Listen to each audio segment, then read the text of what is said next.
মাঠে দুয়ারে দুয়ারে বাড়ি বাড়ি মহল্লায় মহল্লায় ছিলাম এবং সপদে আমাদের একটাই মেসেজ ছিল, আমরা আল্লাহর আইন চাই, সৎ লোকের শাসন চাই। সম্মানিত উপস্থিতি, সেই দাবিকে সামনে রেখে আজকে আমরা এখানেও সমবেত হয়েছি এবং আমাদের স্মারকলিপি প্রদান করা হয়েছে।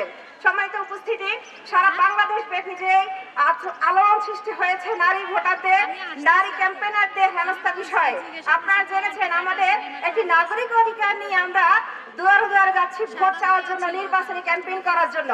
কিন্তু আজকে একটি গোষ্ঠী, নতুন, আমি তাদেরকে বলবো নতুন ফ্যাসিস্ট, তারা নব্য স্বৈরাচার, এই নব্য ফ্যাসিস্টরা বাংলার জনগণকে বিভ্রান্তি করার জন্য, নারীদেরকে বিভ্রান্ত করার জন্য বিভিন্ন মিথ্যা প্রপাগান্ডা চালাচ্ছে। আমাদেরকে বলছে আমরা নাকি জান্নাতের টিকিট দিচ্ছি, সম্পূর্ণ মিথ্যা কথা। সম্মানিত বোনরা, আমরা কি এখানে কেউ বলতে পারি আমরা জান্নাতের টিকিট পেয়েছি?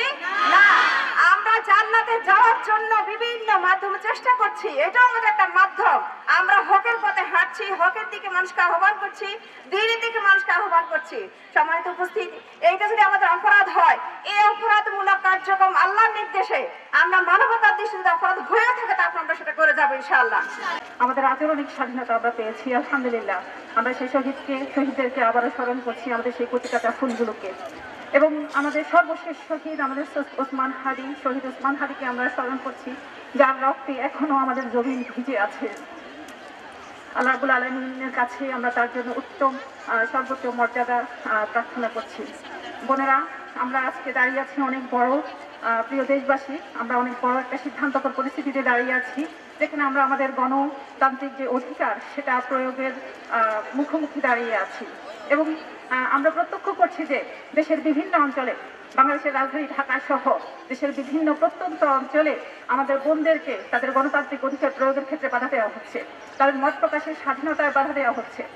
এবং এটা একটি স্বাধীন দেশে, অন্তত জুলাইয়ের পরে বাংলাদেশে এরকম জুলাইয়ের মতো একটা বিপ্লব ঘটে যাওয়ার পরে এটা কখনোই কাম্য নয়, এটা প্রত্যাশিত নয়।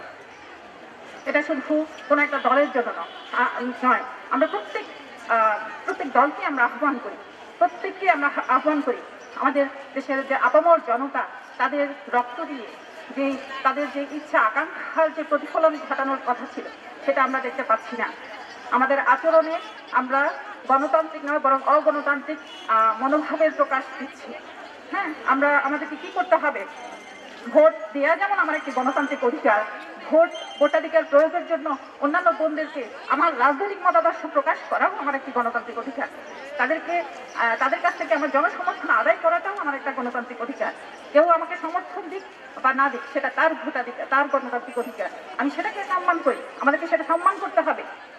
অন্যের মতামতকে আমাদেরকে সম্মান করতে হবে। আমাদেরকে জুলাই এটাই শিখিয়েছে। জুলাই আমাদেরকে কি শিক্ষা দেয়? আমরা আমাদের স্বাধীনতা, আমাদের মত প্রকাশের স্বাধীনতাকে আমরা সর্বোচ্চ স্থান দেব। কিন্তু আমরা কি দেখতে পাচ্ছি? সবচেয়ে দুঃখের বিষয় হচ্ছে যে আমাদের বোনেরা যখনই তাদের voter, that means election campaigning করতে যায়, election campaigning is a kind of what to say, it's a democratic right for every human being, but what are we doing now? আমরা কি করছি? আমরা আমাদের বোনদেরকে গণতান্ত্রিক তাদের যে অধিকারটা সেটা চর্চা করতে দিচ্ছি না। We are not allowing them to practice their gণতান্ত্রিক rights, democratic rights. আমরা আমাদের বোনদেরকে অশ্রাব্য ভাষায় গালিগালাজ করা হচ্ছে, অকথ্য ভাষায় গালিগালাজ করা হচ্ছে। ইভেন সবচেয়ে আনফর্চুনেট থিং হচ্ছে তাদের কাপড় চোপড়, তাদের স্কার্ট নিয়ে, তাদের হিজাব নিয়ে, মেকআপ নিয়ে তাদেরকে টানাটানি করা হচ্ছে। এটা কি? হ্যাঁ, এটা কি একটা গণতান্ত্রিক রাষ্ট্রের আচরণ হতে পারে?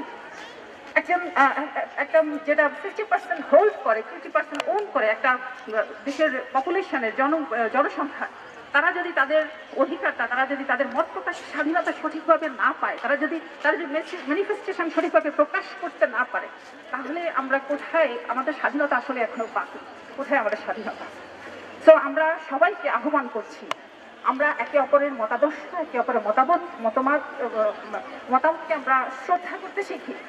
আমরা যেমন, আমার কাছে অন্য দলের একজন বোন যদি তার ম্যানিফেস্টেশন নিয়ে আসে, যদি তার ইস্তেহার নিয়ে আসে, সে যদি তার মতামত প্রকাশ করে, তার যদি রাজনৈতিক মতামত প্রকাশ করে, সো আমি তার এটা সমর্থন না করলেও আমার এটা কি আসে যায়? সো হয় তাতে কি আমি মতামত তার সমর্থন করি না, কিন্তু তাকে তো আঘাত করার অধিকার আমার থাকে।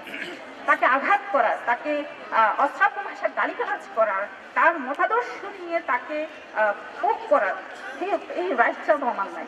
আমি এভাবে আচরণ করবো না। তাহলে আমি একজন গণতান্ত্রিক, আমি কিভাবে একজন গণতান্ত্রিক দেশের নাগরিক হতে পারি?